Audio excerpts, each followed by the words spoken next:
In today's video, I'm going to teach you how to add a leading zero to numbers in Microsoft Excel.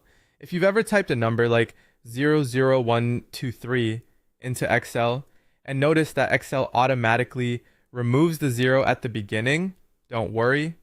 That happens because Excel usually treats numbers as numeric values, and leading zeros are typically ignored. The good news is that there's a very quick and simple way to keep that zero exactly where you want it. To get started, open Excel and go to the worksheet where you want to enter your number. Once you're there, click on the specific cell where you want the value to appear. This is the cell that will hold your number with the leading zero. Now for the quick fix. Before typing the number itself, type an apostrophe first. After the apostrophe, enter your number, including the zero at the beginning. For example, you would type apostrophe, then 00123. Once you've entered it, press enter on your keyboard.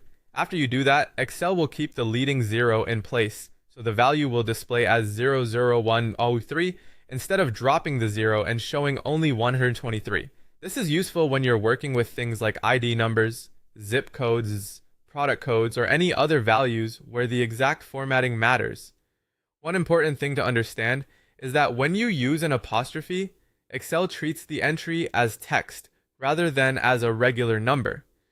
In many cases, that's perfectly fine, especially if you only need the value to look correct.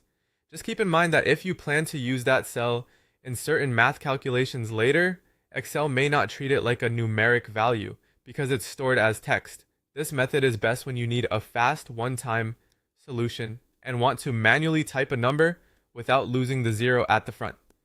It's simple, reliable, and takes just a second to do.